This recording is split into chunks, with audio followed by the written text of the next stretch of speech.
мақсаттары талап қою шарттарын түсіндіру, талап қою арызын, оның мазмұны мен формасына қойылатын шарттарға сәйкес құрастыру. Бағалау критерийлері, талап қою ұғымын түсінесіздер және талап қою түрлерін білесіздер. Мазмұн мен формасына қойылатын шарттарға сәйкес талап қоюларын құрастыра аласыздар. 2016 жылының 1 қаңтарынан бастап Қазақстан Республикасының жаңа азаматтық іс жүргізу кодексі қолданысқа енгізілді. Талап қою азаматтық іс жүргізу кодексінің 14-ші тарауында көзделген және талап қою нысаны мен мазмұнын көздейтін 7 баптан тұрады. Олар: талап қою арызына қоса берілетін құжаттар, талап қою арызын қабылдау, талап қою арызды қабылдаудан бас тарту, талап арызды қайтару, қарсы талап қою, қарсы талап қоюды қабылдау шарттары. Талап қою бойынша іс жүргізу азаматтық, отбасылық, еңбек, тұрғын үй және басқа да құқықтық қатынастардан туындаған даулар бойынша бұзылған құқықты немесе заңды мүддені қорғау бойынша сотта іс жүргізу болады. Ал енді оқушылар, назарларыңызды экранға аударыңыздар. Бірінші тапсырманы орындаймыз. Бірінші тапсырма: мәтінмен танысып шығып, талап қоюдың түрі мен мазмұнына қойылатын шарттарды анықтайсыздар. Директорлары талап қоюдың түрі мен мазмұнына қойылатын кем дегенде 3 шартты анықтайсыздар. Оқулықтағы мәтінмен экрандағы мәтінді сәйкестендіресіздер. Мен сіздерге қазір мәтіндерді қарап беремін.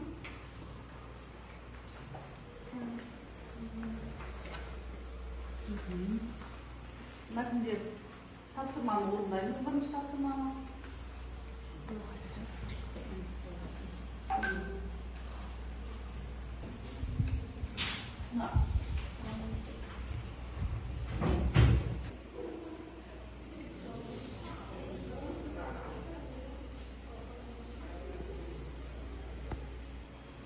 Ал оқушылар тапсырманы орындап болса, тапсырмаға сәйкес енді жауаптарыңызды айтып өтеміз. Талап қоюдың алғашқы талабы, біріншісі мүліктік талап. Мүліктік талап дегеніміз ол қаржылай ақшаны қайтарып алу немесе затты қайтадан өндіріп беру. Мен мысалы қалта телефонымды жоғалтып алсам, мен оны сотқа арызданам. Сол кезде сот сол телефонымның ақшасын өндіріп бере алады. Осында талаптық арыз деп айтылады. Өте дұрыс. Келесі Еркебұлан.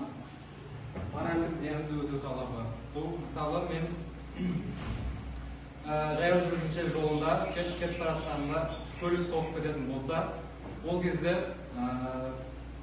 көлікпен қағып кеткен адам моральдық тұрғыда маған көмектеседі. Өйткені денсаулығыма зиян келтіреді. Келесі. Келесі үшінші критерий бізде тұтынушылық бойынша талап болып табылады. Ол кезде біз мысал айтатын болсақ, дүкеннен барып мен сүт алсам, оның жарамдық мерзімі өтсе, ол менің денсаулығыма зиян келтіреді. Сол кезде мен дүкенге барып талап жазып, ақшасын өндіріп аласыз, немесе басқа өнімге ауыстырып алуыңыз бар екен. Өте керемет. Келесі Назым айтады. Талап арыз Қазақстан Республикасының азаматтық іс жүргізу кодексінің 148-ші бабына сәйкес келеді. Ең бірінші соттың атауы, оның қай сотқа бағытталғаны. Екіншісі талапкер туралы мәліметтер, оның аты жөні, яғни мекен жайы және жесені байланыс номері. Және үшіншісі жауапкер туралы мәліметтер, жеке тұлға немесе ұйым және де тағы басқа ол туралы мәліметтер. Ал төртіншісі талап қою мәні. Не талап етіледі? Ақша немесе тауарды қайтарып алу деген секілді. Бесіншісі негіздемесі. Қандай заң бұзылды және де оған қандай дәлелдер бар екенін айқындайды. Бізде алтыншы дәлелдемелер тізімі, мысалы бірде келісім қылу, жетіншісі қосымшалар тізімі, сегізіншісі күні мен қолы міндетті болу керек. Бойынша жауап берген оқушыларымыз баллға ескерістер бойынша өте дұрыс, нақты, тиянақты жауап берді. Жоғары бағалаймыз. Ермұхамед нақты жауап берді. Аида, Назым және Құрмет. Келесі екінші тапсырмаға өтеміз. тапсырма. Талап қою құқығы материалдық құқықтық мәні. Талап қоюшының жауапкерге материалдық құқықтық талабын мәжбүрлеп жүзеге асыру құқығы. Іс жүргізушілік мәні.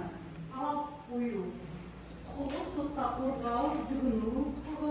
Бұл Қазақстан Республикасы Конституциясында бекітілген сотта қорғану құқығының бір нысаны. Алғышарттары: талап қоюшының талаппен сотқа жүгіне алу немесе алмауына мүмкіндік беретін шарттар. Ал енді оқушылар, біз екінші тапсырманы орындауға көшеміз.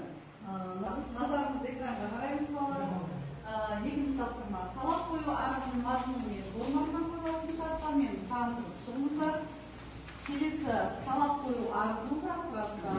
Дескрипторлар: талап қоюдың түрі мен мазмұнына қойылатын шарттарға сәйкес талап қою арызын құрастырамыз.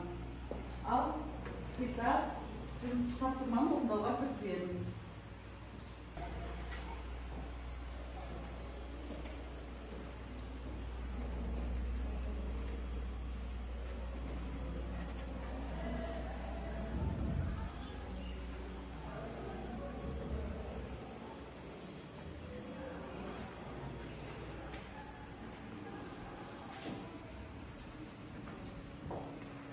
Тапсырма бойынша Ұлпан айта қойыңыз.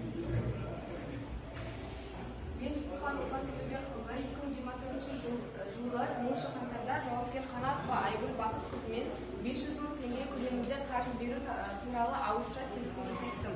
Қарыз сомасы сол күні толық берілмеді. Сол себепті Қазақстан Республикасы Азаматтық кодексінің 272 бабы мен 273 бабына сәйкес, сондай-ақ Қазақстан Республикасының Азаматтық іс жүргізу кодексінің 148 бабына сүйене отырып соттан сұрарым. Біріншісі, Қанатова Айгүл Бақытқызынан 500 мың теңге көлеміндегі қарызды қайтаруын талап етемін, және де сот шығындарының барлығын осы Қанатова Айгүл Бақытқызынан, яғни жауапкерден есебінен өндіруді талап етемін. Өте дұрыс. Рахмет. Келесі. Мен Мұхтар Нұрланқызы 2024 жылғы 1 тамызда жауапкер Айдана Ерланқызымен ауызша келісім арқылы бөлімі қаражатта саласында қарыз ақша бердім. Келісім бойынша жауапкер бұл ақшаны 2024 жылдың 1 қыркүйегіне дейін қайтаруға тиіс болатын. Алайда осы күнге дейін қарыз шамасы қайтарылған жоқ. Осыған байланысты Қазақстан Республикасының Азаматтық процестік кодексінің 148 бабына сәйкес сотқа жүгінуге соттан талап ететінім жауапкер Айдана Ерланқызынан 100 мың теңге қарыз сомасын өндіруді және сот шығындыларын жауапкердің есебінен өндіріп алуды талап етеді. Жарайсың. Рахмет. Дискурс бойынша жоғары бағаға ие болыңыздар. Ал оқушылар, бүгінгі сабаққа белсенді қатыстыңыздар. Рахмет. Сіздерге тапсырманы өте жақсы орындадыңыздар. Оның ішінде Балетке тапсырманы өте жақсы орындадым. 10 балл Балетке. Ермұхамед тапсырмаға сабаққа өте белсенді қатысты. 10 балл. Нұрасыл жазбаша тапсырманы өз деңгейінде орындады. 8 балл. Аида тапсырманы өз деңгейінде орындадым. 8 балл. Ұлпан тапсырманы бірінші тапсырмаға жауап бердім. Ұлпанға 9 балл. Мөлдір екінші тапсырманы дұрыс орындады. Мөлдірге 9 балл. Құрмет тапсырманы орындады. Құрметке 9 балл. Назымға 9 балл. Балалар сабаққа белсене қатысқандары үшін рахмет. Бүгінгі өткен сабағымызға кері байланыс береміз. Маған осы сабақ қатты ұнады. Осы сабақта мен талап қою арызын құрастыра аламын. Мен бүгінгі сабақта талап қою арыздарын, шарттары мен түрлерін жақсы меңгердім. Және де мен осы сабақ маған қатты ұнады, және де мен осы сабақтан үйренгенім талап қою арызын жаза алуды үйрендім. Бүгінгі сабақ мен үшін өте ерекше болды. Бұл сабақта мен бүгін талап қоюдың шарттары мен түрлерін меңгердім. Оған дейін мен естісем де аса мән бермей келген қызықты мәлімет талап қою арызын құрастыру керек. Өтірге талап бойынша менің түйінді ойым Қазақстан Республикасының